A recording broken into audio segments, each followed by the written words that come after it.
Bonjour à tous et à toutes et bienvenue sur la chaîne Reflet de Lune, j'espère que vous allez bien. Merci pour votre présence aujourd'hui. On se retrouve pour le tirage des énergies du mois de novembre 2023 pour le signe du Bélier, Soleil, Ascendant, Lune ou Vénus en Bélier. Je lance le générique, je fais le tirage et je vous retrouve juste après.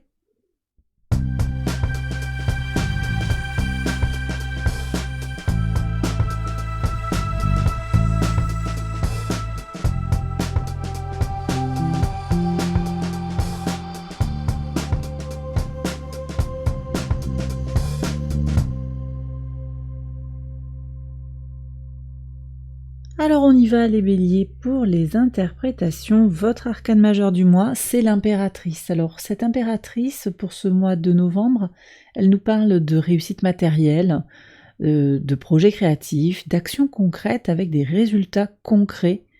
Elle nous parle également d'harmonie. Elle nous parle aussi d'ouverture vers l'extérieur. Et elle fait référence à la reprise du mouvement direct de Jupiter en Taureau qui aura lieu à la toute fin de l'année 2023. Alors je ne sais pas pourquoi, mais il y a quelque chose qui se prépare déjà sur le mois de novembre qui va trouver peut-être confirmation sur la toute fin de l'année. À voir. Alors quel est le message de l'oracle pour vous? La confiance, la pureté, et avec la couleur Himalaya, on vous parle d'amour pur. Alors 2 fois la pureté quand même, hein. Il y a cette notion aussi d'essentiel qui vient là. L'essentiel. Vénus entre en balance le 8 novembre. Apaisement et harmonie. Vous êtes dans ces énergies-là, d'apaisement du cœur. Vous lâchez prise, hein, peut-être sur quelque chose avec la confiance. Vous avez confiance aussi en vos capacités, en l'autre également, même en l'énergie de l'univers, vous êtes confiant sur le chemin dans lequel vous vous positionnez. On va voir ce que dit le tarot, maison par maison. Alors la maison 1, votre vitalité, votre énergie, votre état d'esprit. Un valet d'épée, la carte était dessus, elle a voulu venir, hein, je ne l'ai pas tirée, elle est venue comme ça. Nouvelles idées, nouveau. Peut-être que vous vous sentez en quête de découverte, hein, un désir d'aller vers des contrées inexplorées, on me dit. Alors ça peut être en vous-même, ça peut être vis-à-vis des autres, ça peut être sur le plan professionnel, on va voir. Vous aspirez à du renouveau avec, je pense, une certaine paix de l'esprit. On va voir dans quel domaine ça vient s'exprimer. Maison 2, vos ressources, qu'elles soient matérielles ou immatérielles, votre argent, mais également votre corps et votre psyché. As de bâton. Donc on est sur des renouveaux ici, renouveau dans l'énergie, nouvelle impulsion peut-être pour récupérer de l'argent, pour améliorer sa situation financière, une situation financière qui se stabilise, qui reprend, qui s'éclaircit, je dirais. Ici on me dit que vous reprenez en quelque sorte du poil de la bête sur le plan matériel, sur le plan financier. Donc peut-être aussi un regain d'énergie, un rebond dans la force. Il y a beaucoup de choses qui vont bouger en Sagittaire, au trigone de votre signe. On a Mars qui entre en Sagittaire le 24, on a également Mercure qui arrive le 10, le Soleil à partir du 22. Tout ça, ça apporte une belle énergie. Voilà, on a également une pleine lune en Gémeaux qui va venir aussi vous apporter une certaine respiration. Alors la pleine lune, ce sera le 27 novembre. Bon, en tout cas, du potentiel pour se régénérer aussi sur le plan physique et psychique. Ok, maison 3, communication, les nouvelles, les petits déplacements. Alors, ici on voit que peut-être que vous avez des choses à stabiliser, peut-être peu de mouvement. On va voir ce qu'il y a aussi sur les grands voyages quand même, hein. 10 de denier. Alors moi j'ai le sentiment que vous allez bouger de façon très pratique en fait, voyez. C'est pas l'agitation, on va pas partout par monts et par vaux, on est vraiment dans protection des ressources pour voyager, pour bouger. Donc pour certains, vous restez à la maison en mode cocooning, hein, aussi. Je pense que sur le mouvement, il y a ça. Avec vos proches, peut-être qu'il y a un déplacement quand même pour retrouver la famille, pour aller vers les gens à qui vous tenez. et peut-être que vous allez un petit peu loin, mais ce sera avec beaucoup de réflexion, je pense, que vous allez faire ces voyages-là, et en vous préservant. Donc, si vous ressentez, et on va voir ce qu'il y a sur la santé, le quotidien, le magicien. Donc, effectivement, les deux maisons sont liées là par le tarot. Si vous ressentez, parce qu'ici on a Mercure, hein, Gémeaux, Mercure également, si vous ressentez le besoin de vous reposer, vous avez effectivement raison. Les cartes vous disent vous avez raison, donc prenez du temps pour vous. Vous avez peut-être besoin de parler moins pour en dire plus, voyez. Quelque chose s'apaise aussi, on enterre l'âge de guerre avec un frère, une sœur, quelqu'un autour de soi. Il y a un apaisement en fait, voilà. Un apaisement. Bah, vous voyez, il y a quelque chose qui se stabilise. Vous avez quand même l'impératrice. On va à l'essentiel. Voilà ce que je ressens ici très fortement. Maison 4, vos fondations, vos racines, la famille, le père, la mère également, nouveau chemin, le fou, avec plus de spontanéité, je pense. Il y a des nouveaux départs hein, pour vous, c'est intéressant de voir ça. On revient aux essentiels, aux fondamentaux, à votre vérité intérieure. Très bien. Très bien, alors pour certains, ça va être un nouveau départ, on revient aux essentiels de l'amour, on revient à comment vous avez besoin d'avoir cette expression de votre liberté aussi, hein.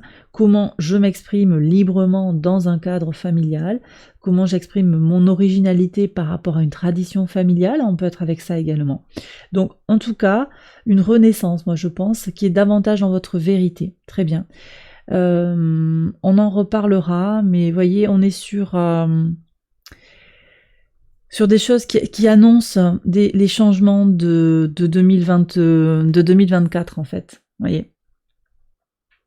Avec la reprise du mouvement direct d'Uranus, avec le transit de Pluton en Verseau qui vont vous impacter, hein, tout ça, ça va vous impacter.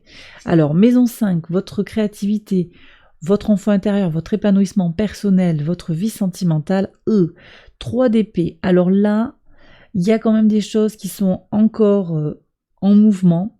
Et puis il y a des déceptions. Alors je vais demander une carte supplémentaire sur la vie sentimentale. Alors vous voyez, pour certains, on me parle d'une séparation.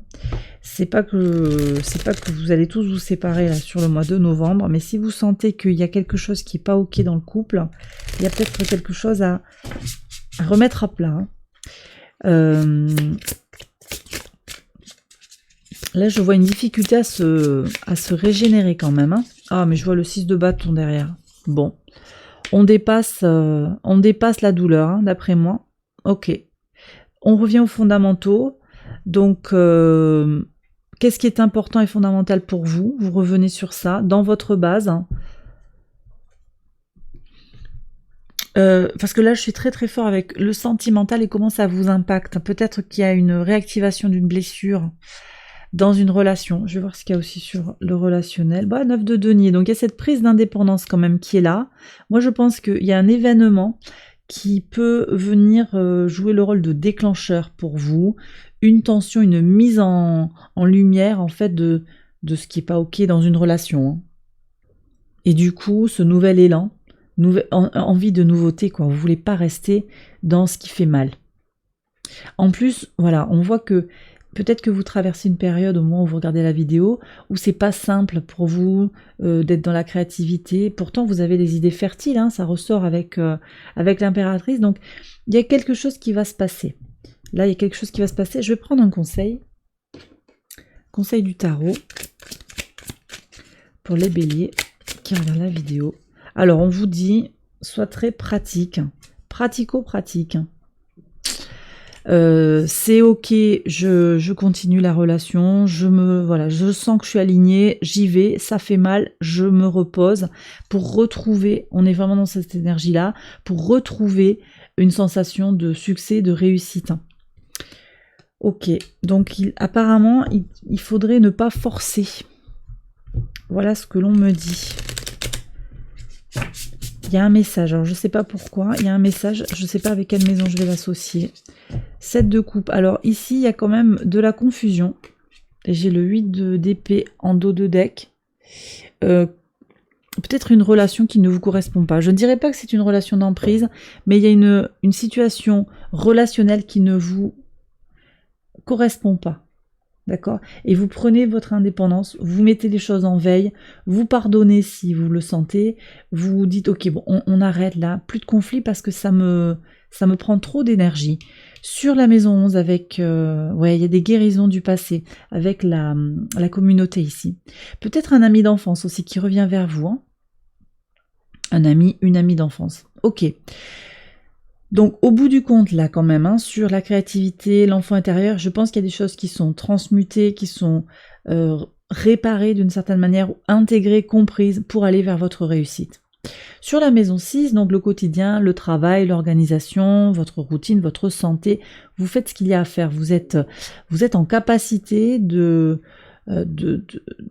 réussir, de bien vous organiser, de prendre soin de vous sur le quotidien, sur votre santé, pour vous organiser afin de faire ce qu'il y a à faire.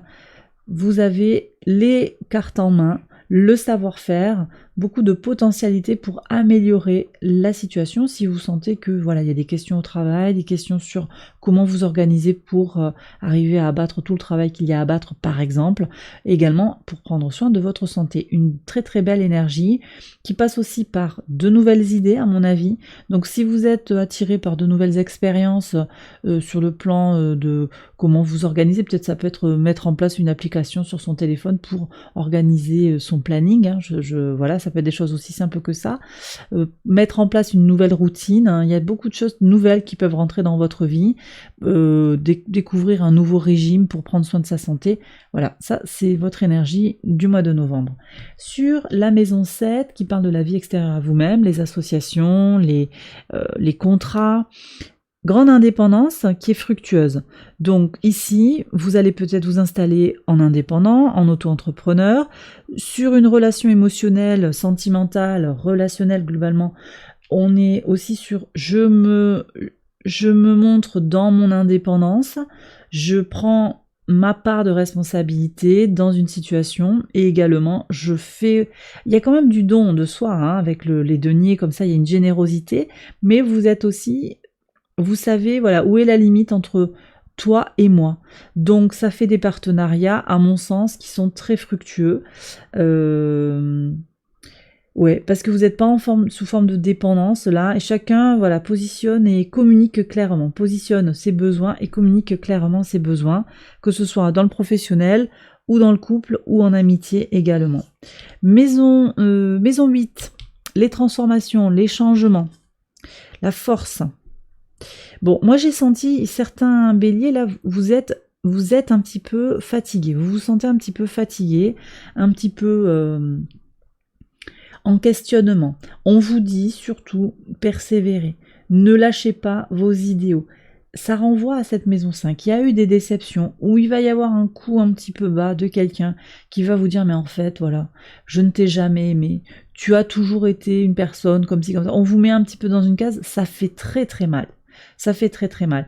On vous demande de garder votre sang-froid, de rester dans une ouverture du cœur également. Je vous rappelle que vous avez la couleur Himalaya qui renvoie au chakra du cœur, la pureté avec la neige. On a quand même des analogies importantes sur l'idée de pureté du sentiment. Vous restez droite dans vos bottes en fait, et puis ben voilà. Donc c'est ça aussi la transformation, c'est vous aligner d'une certaine manière à votre force intérieure et quelque part ne pas en dévier, mais aussi accepter que parfois on va dévier, mais que c'est ok également. Qu'est-ce que j'ai à vous dire aussi sur... Oui, on me parle en fait de déplacement en montagne aussi. Voilà. Donc peut-être que c'est recommandé pour vous d'aller prendre un bol d'air frais à la montagne avec peut-être un environnement froid et sec. On me dit ça.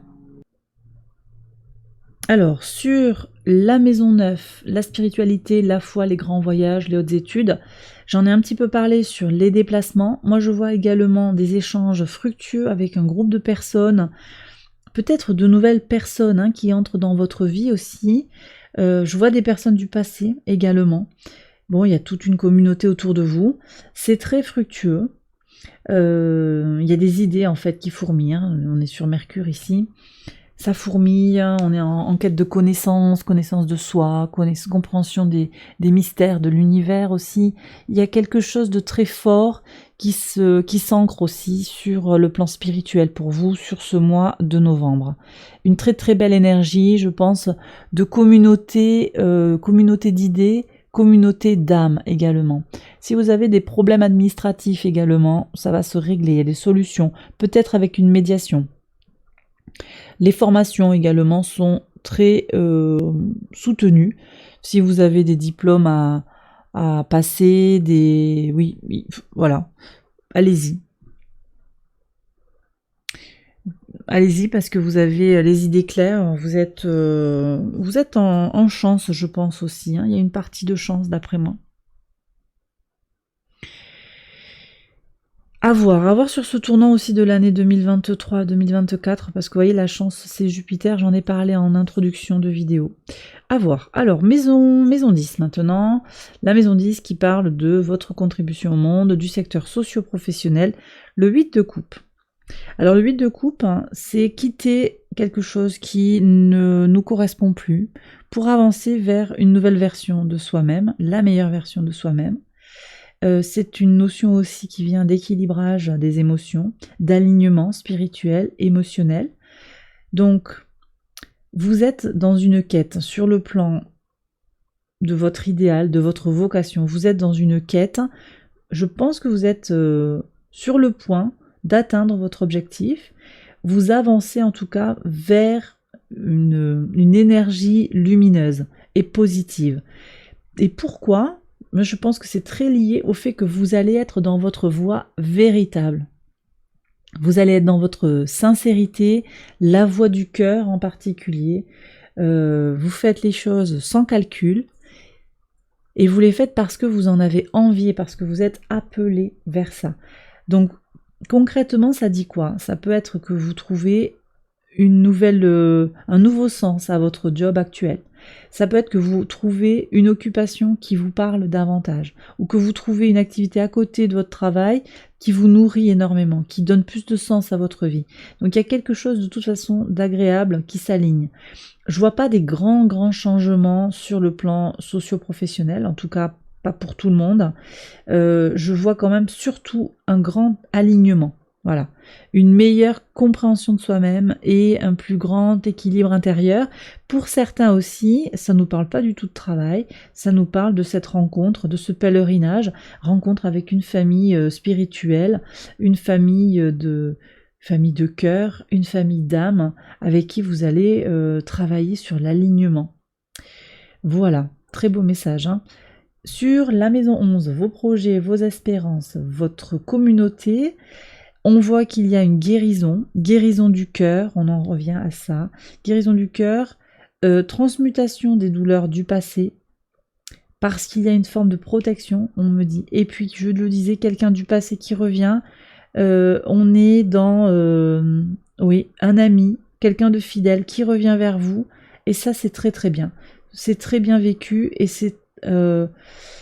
vous revenez vainqueur, hein, là-dessus. Alors peut-être aussi que c'est quelqu'un qui s'est éloigné de vous sur le plan relationnel, sur le plan sentimental, mais vous allez sortir de cette situation régénéré et transformé. Ça ne veut pas dire que ça vient par rapport à cette personne, c'est pas à cause de la personne, enfin, comment dire, il y a un nouveau rapport à la personne. Ok, tu reviens dans ma vie, mais on va jouer les choses différemment.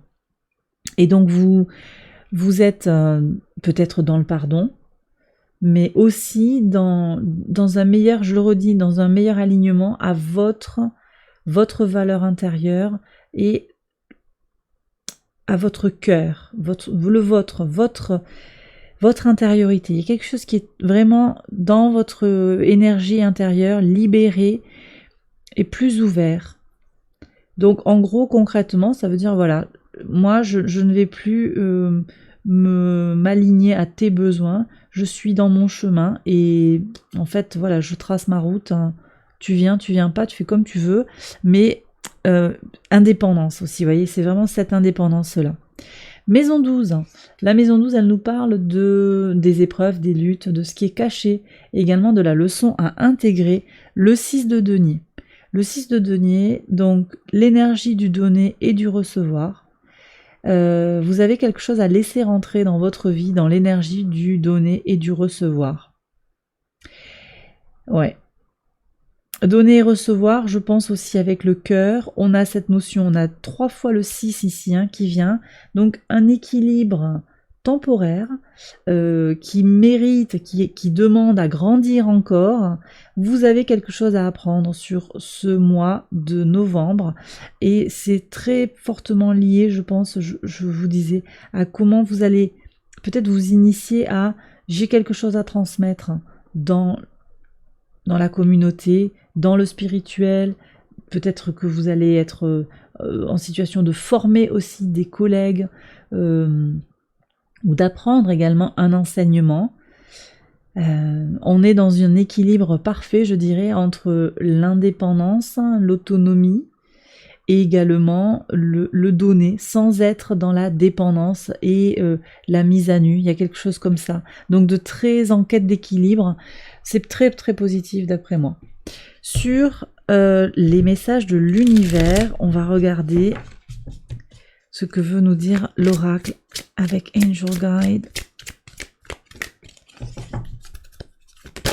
Alors, ok, alors vous avez un nom qui vient, il y a des signes et des rappels. Connectez-vous aux signes, vous aurez clairement des manifestations, mais il y aura aussi un refus.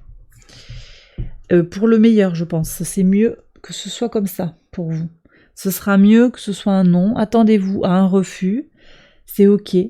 Ça ne dit rien de qui vous êtes, de votre chemin, ça fait partie du parcours, et peut-être aussi ça vous invite même à réévaluer certaines relations peut-être, ou certaines situations, d'accord ? Ça fait partie du parcours, ce non, ce refus, parce que l'univers sait que vous avez autre chose à faire que cette situation ou cette envie là qui est là. Vous aimeriez avoir une réponse positive. C'est pas pour vous, peut-être pas pour le moment ou pas dans l'absolu, et c'est beaucoup mieux ainsi, mais vous allez recevoir des signes de l'univers très très clairs. Et bien voilà, les béliers, j'ai terminé votre message. J'espère que ça vous a guidé, que ça vous a éclairé. Si c'est le cas, vous connaissez la chanson, likez, abonnez-vous, vous pouvez partager également et commenter. Et puis n'hésitez pas à aller voir les autres vidéos de cette série pour votre ascendant, votre lune ou votre Vénus. Je vais maintenant faire une extension que vous retrouvez sur Patreon. Le lien se trouve en barre de description. Excellent mois de novembre à vous. Je vais également prolonger le tirage pour le sentimental. Je vais reprendre des éléments. Vous retrouvez cette vidéo très très vite après la publication de celle-ci. Voilà, merci beaucoup pour votre présence, les messages, les mails, les demandes de guidance, les nombreux abonnements à Patreon. Merci à vous, merci du fond du cœur. Je vous embrasse bien fort et je vous dis à très bientôt pour les prochaines vidéos. Bye bye.